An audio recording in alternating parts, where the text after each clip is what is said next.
Hello guys, तर स्वागत आहे पुन्हा एकदा आपल्या एका ब्लॉगमध्ये. आणि हा आहे पावसाळचा मिनी ब्लॉग. तर आपल्यासोबत आहे जादू. मग कारली स्कूटीनं निघालो. शेटला विचारला काय जावाचा, तर शेट बोलतो चला तल्यावर. मग तल्यावर पोचलो. तल्यावर पोचल्यावर शेट बघा नुसते गोल गोल गोल गोल फिरते. शेट सांगतं तुम्ही भी या ब्लॉगमध्ये.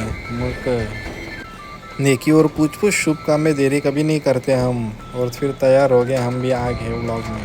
तवरेन शेट सांगतं आता माझा टॅलेंट बघा. बरं ठीक आहे, दाखव तुझा टॅलेंट. यो बघ कसा 1 2 3 4 ना 5. शेट काही इथंच थांबत नाही. शेट फुल फॉर्ममध्ये आहे. तेवढ्या आज फिरून झाला. आता शेट बोलतं चला गाल्यावर. मग बरं ठीक आहे चला गाल्यावर. लगेच ॲक्टिवा करली ना पोचलो गाल्यावर. बघता तर पाऊस त्यासाठी ठेवला आणि लायनरी एकावर एक आणि लावला आपल्या बापासमोर दिवा. आणि हा तुम्हाला छोटासा मिनी ब्लॉग कसा वाटला गाईज नक्की कमेंटमध्ये सांगा. बाय.